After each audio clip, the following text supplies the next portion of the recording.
ශ්‍රේෂ්ඨ පුද්ගලයන් රට වෙනුවෙන් වැඩ කරා කියන්නේ.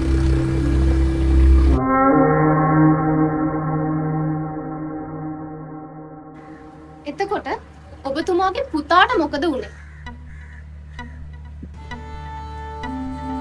මට මගේ පුතාලා දෙන්නම නැති වුණා. මම යක්ෂය වගේ මිනිස්සු.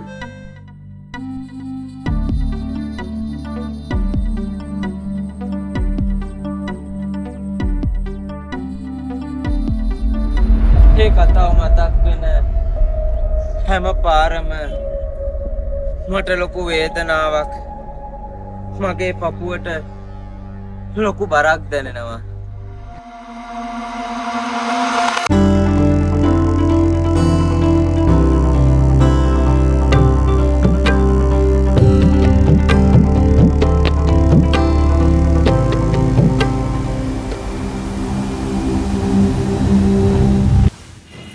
මගේ රුධීරයෙන් ඔබේ ආත්මය සුව කරනු ඇත.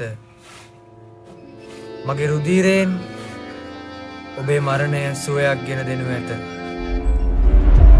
එදා ඉඳලා අද වෙනකම් කාලය විතරයි වෙනස් වෙලා තියෙන්නේ. එදා අපි ජාතික වීරිය පටන් ගත්ත සටනේ අද වෙනකම් කවදාවත් සටන් විරාමයක් අරගෙන නැහැ. සැලසුම් සියල්ල ඔහුගේ.